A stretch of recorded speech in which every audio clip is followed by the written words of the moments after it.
This is the Thursday preview with just me.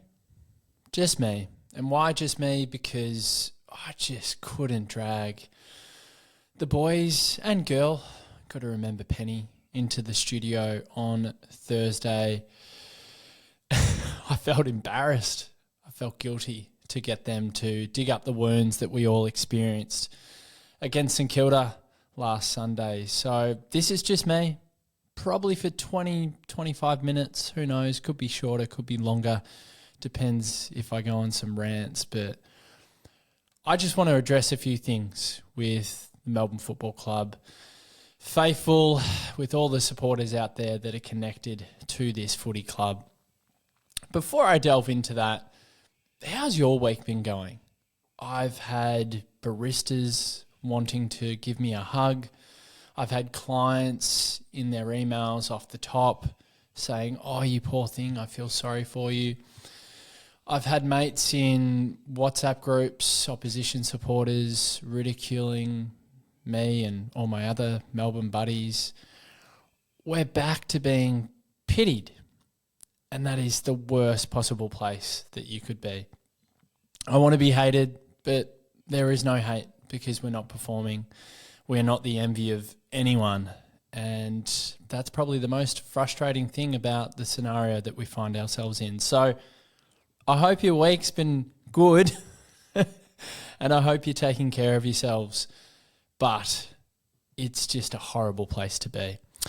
So with that in mind, I'm going to run through 5 things, and the 5 things that I'm going to run through. Item number 1, the coach. So the coach came out today, he did a press conference, and he said that he was incredibly supported by the board.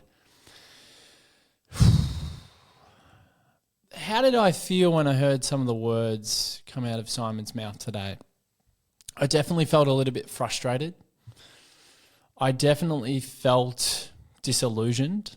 It didn't fill me with any great confidence. It felt like the same thing that we've heard week to week. We heard comments like growth and we're in a hurry to get better. We're in transition.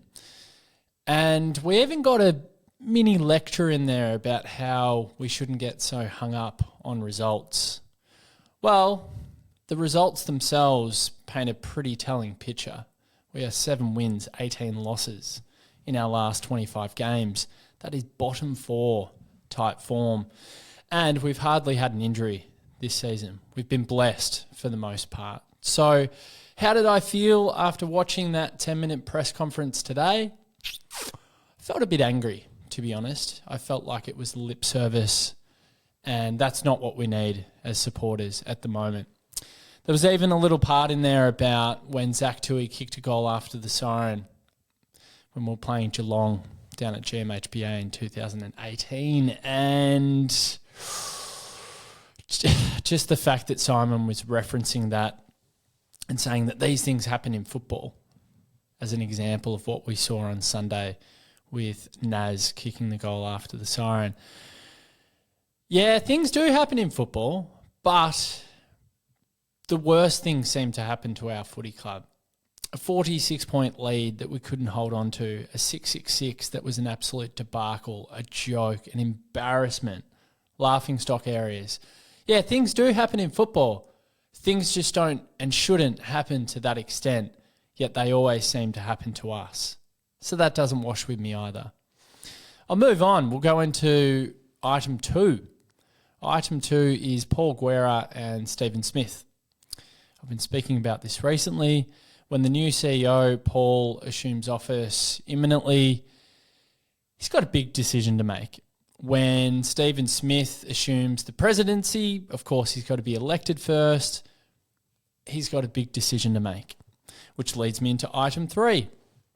Item 3 is membership. So I'm going to run through some of the numbers. I'm going to look over to my monitor here. So 2021, 53,000 members. 2022, 66,000 members. 2023, 71,000 members. A drop off in 2024 to 64,000 members.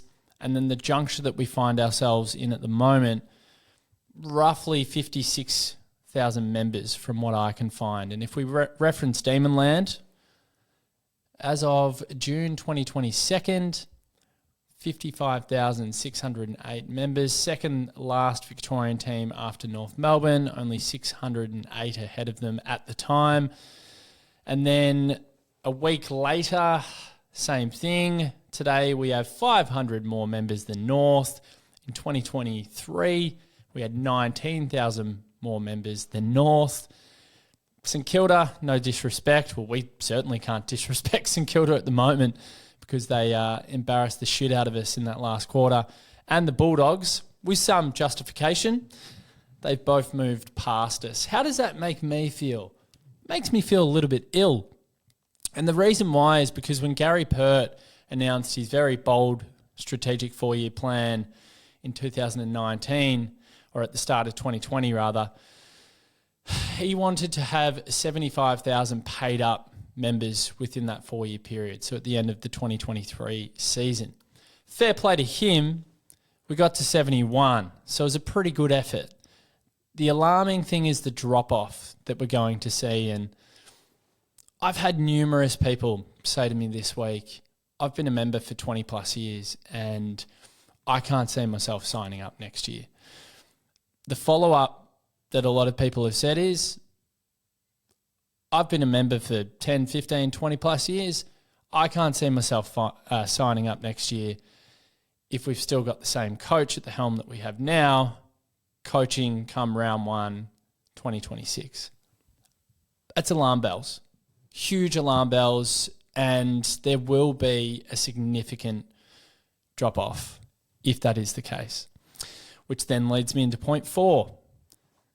There's a big decision to be made. I've got grave fears for this football club.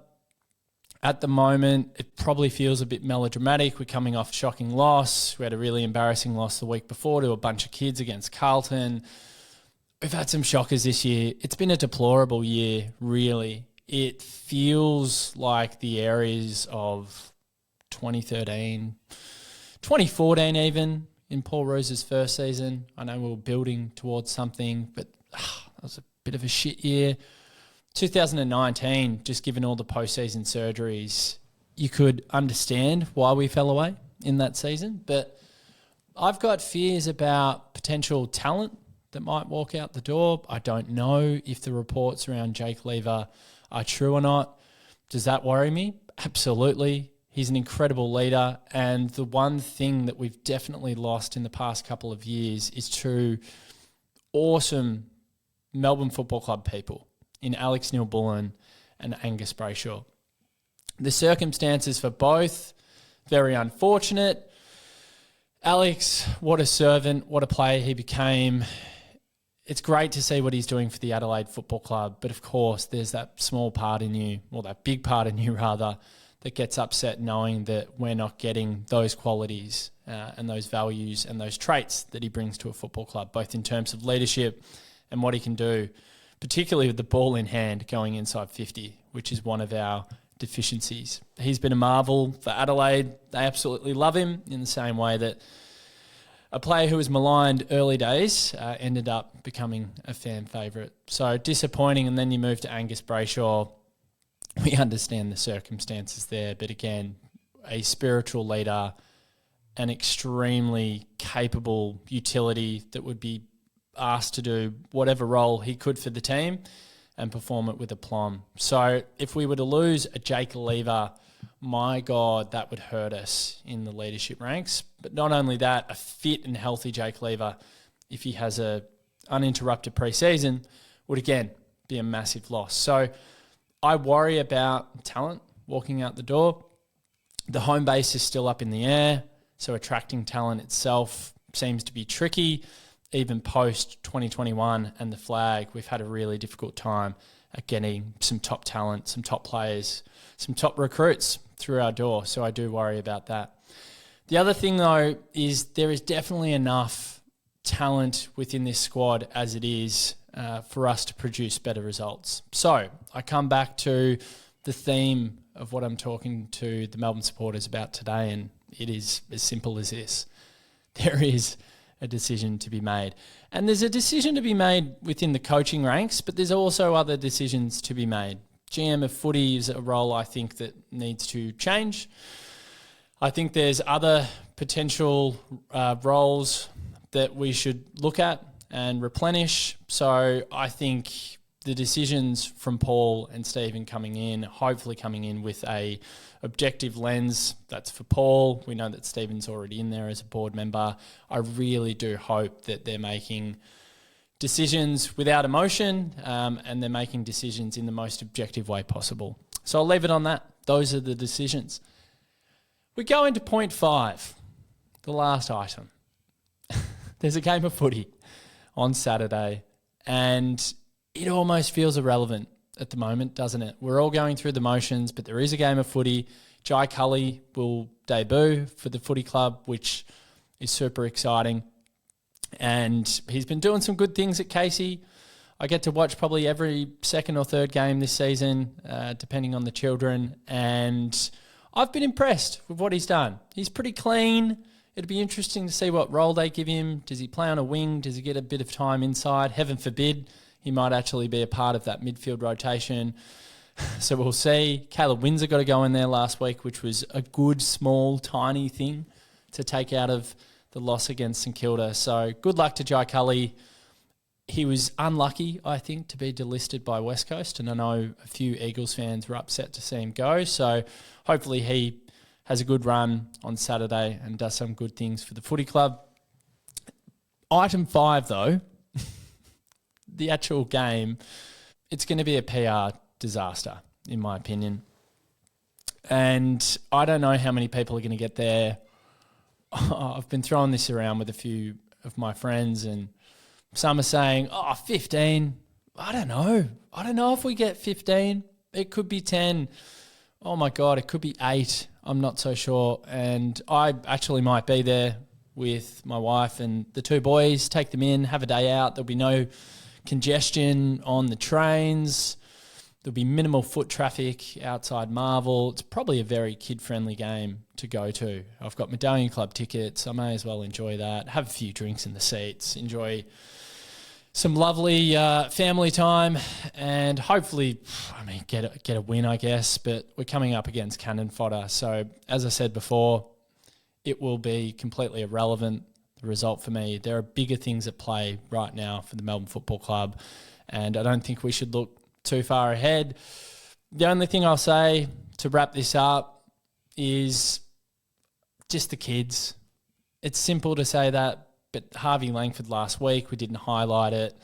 It's hard to highlight positives when we had this overwhelming emotion and torture that we felt from the result on Sunday, but he was really good. Xavier Lindsay as well kicked his first couple of goals in AFL footy, so that was great to see. Hopefully he can kick on. Caleb Windsor can kick on. Harvey Langford, these types of guys. A big performance from Daniel Turner. Hopefully a big performance from Jake Bowie. These types of blokes. Cade Chandler, I'll throw him into the mix. And another one that I've been really happy with in recent weeks, and he was superb last week, particularly in the first half, was Bailey Fritsch. It looks like the Bailey Fritsch of old. It looks like the Bailey Fritsch that is getting his hands dirty, and he looks like he's becoming that dead-eye dick again. So he's another one. Cozzy, obviously, Max going for an 8th All-Australian jacket. So there are always individuals that we can look at and we can get really upbeat about. So that's what I'll be looking out for. If it actually happens, the just unfathomable happens on Saturday, then I think we all know what that means. I'll end it on that. It's been a tough week. It's been a tough year. There are some huge decisions to be made by the powers that be at the Melbourne Football Club. Again, I couldn't bear to bring some of your favourite panellists into the studio for Thursday. They don't deserve us at the moment. I thought I'd still put a video out and this podcast out to all of the DeeBrief subscribers, listeners and viewers. Just because, why not? I'll roll up my sleeves. I'll keep talking about this football club. I'll keep spruiking change. I may as well. The platform's there. So I hope you enjoyed this. It's been short and sweet. And with that, again, take care of yourselves. And if you're going on Saturday, just enjoy a day out with family and friends and whoever you're going with. Love the club.